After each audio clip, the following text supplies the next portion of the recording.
So, good afternoon, everyone.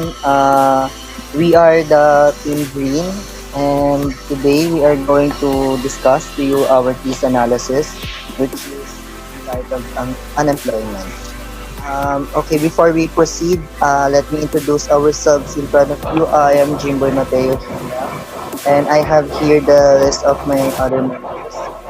Miss Louyn Hidalgo, Miss Lyn Flores, Miss Mary Joyce De Jesus, Mr. Andrei Laxamana, Miss Jimmboy Esguerra, Mr. Jairo de Leon, and Mr. Aldrin Villanueva. Unemployment is a situation where a person actively searches for employment but unable to find one. Based on our research, unemployed individuals mean less total economic production, means that they are not contributing to the economy for the growth of the country. And with that, it can be a decrease of income and taxes that the country needs to globalize.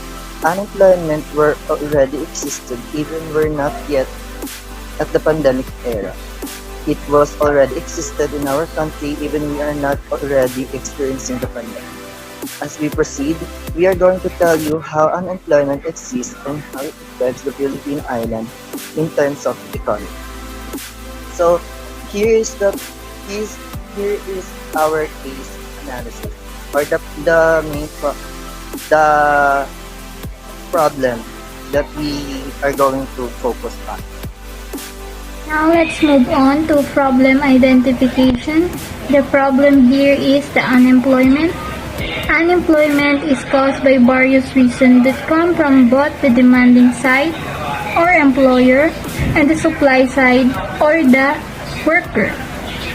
Demand side reduction may be caused by high interest rates, global recession, and financial crisis.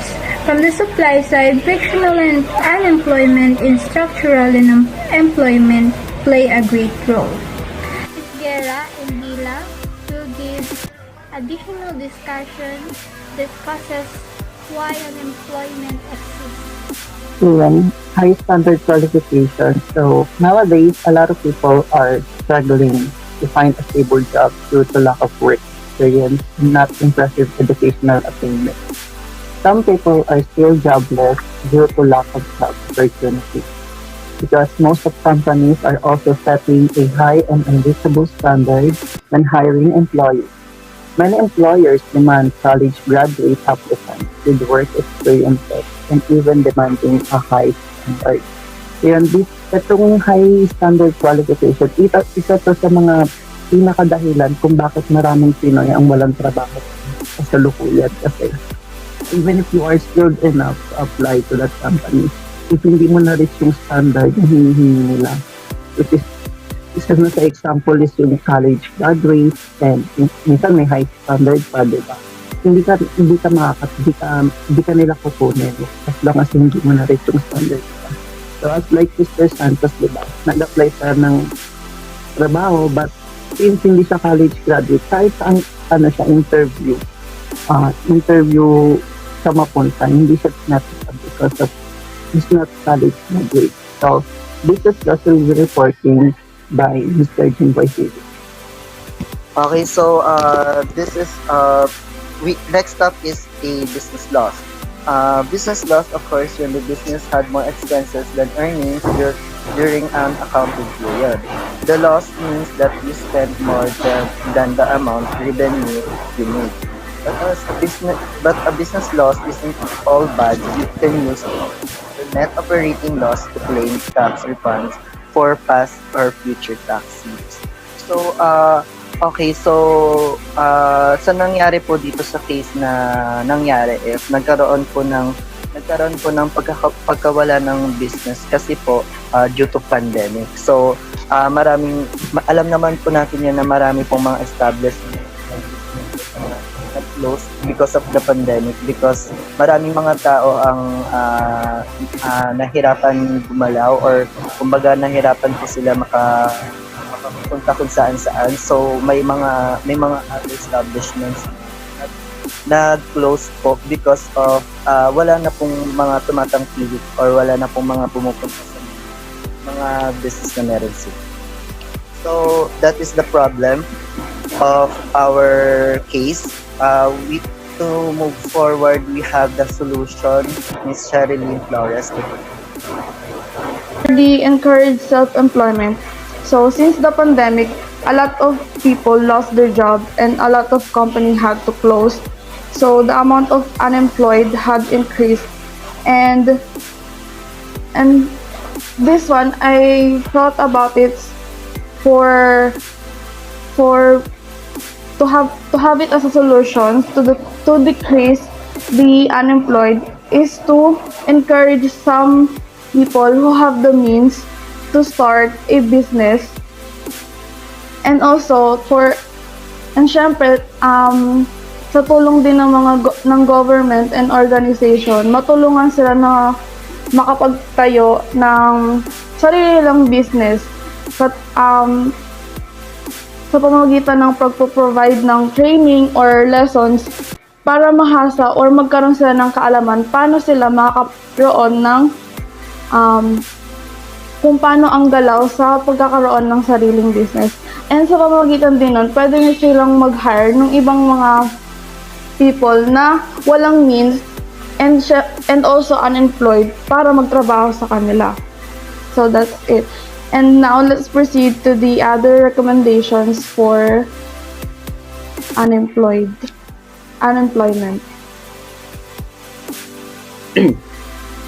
Next po. So, ito yung mga recommendation or possible solutions sa unemployment. So, number one is sustained economic growth. Having a sustained economic growth is another way for the government to address the problem of unemployment. When there's economic growth, employers will be more willing and able to employ more workers. So this helps to address the issue of unemployment. However, it's a long-term strategy that takes a lot of time to be realized.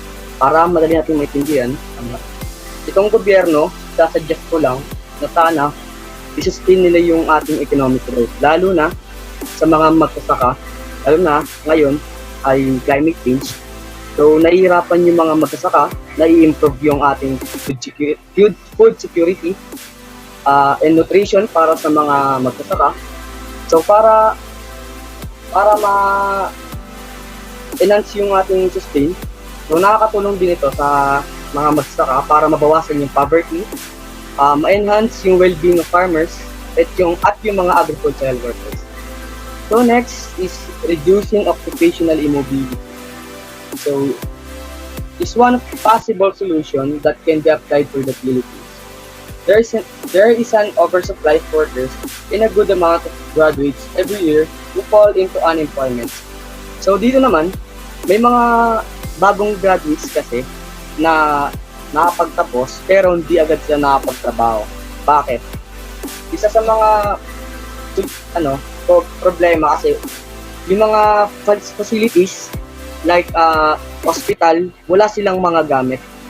So siguro, suggest ko lang sa gobyerno na dagdagan nila yung mga gamit sa hospital para nang sa gayon makapagtrabaho ng maayos yung mga bagong graduates or yung mga nag-training. Sa mga nag-training naman, siguro mas maganda na pagtayo ng facilities yung mga gobyerno, dagdagan lang nila para makapag-training sila. Tapos, pag napunta na sila sa hospital, wala na silang problema. So, yun lang. Next, benefit are provided.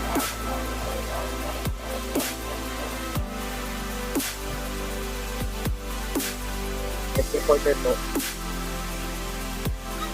Benefits are provided. Benefits or allowance should be imposed only if the unemployment person. From the word benefits po, di ba ang mga company po natin, naghahanap po sila ng requirements which is kasama po dun yung SS, PhilHealth, Pag-ibig. Yun po, yung mga yun po, naka-under po sila sa benefits. Kasi po, once po na nagkaroon ng problem, then nasa trabaho po kayo, sila po yung sumasagot ng mga gastusin po natin. For example po, dun sa for example, nagkaroon po kayo ng COVID or may positive po kayo, sila po yung bahalang sumagot sa mga gastusin nyo sa sa ospital. Dahil po doon po pumapasok yung benefits, which is yung SS nga po, financial assistance. Then yung ibang company naman po, kasi may mga company na kada, from example, magpapasko, ganyan, nagbibigay po sila ng mga pag-grocery or cash, ganun po. May mga company, pero hindi po lahat ng company is ganun. Iilan lang po. Next slide po. Conclusion, unemployment is really inevitable. In fact, it just get higher now than we experienced the pandemic. Even before, unemployment is visible and high because of the said reasons about and its lack on utilization of resources, and it eats up the product of the economy. It can be concluded that unemployment is inversely related to productivity of the economy. It really needs the attention and support of the government. Bigyan ko lang po kayo ng idea, pagkakaintindi ko po dito, 'di ba ang mga ngayong pandemic, marami pong nawalan ng trabaho sa atin. Siguro sa mga company po na under ng government, sila po yung nagbibigay ng mga tumutulong, or pumapasok din po kasi dito yung benefits. Tumutulong sila dito para magbigay ng pagkain, ganun po, mga financial needs po natin sa pang-araw-araw. And now let's have Mr. Villanueva and Mr. De Leon to discuss the relation of our case analysis in our subject ethics. The moral standard in employment is it is the obligation of the government to create a solution to this. They are responsible to sustain the need of the community or the country and to solve the problem of unemployment. The non-moral standard in employment, it is part of the law, the given law from the government that we should follow together with the government itself. Yun lamang po ang aming report. Sana po may natutunan kayo. Thank you.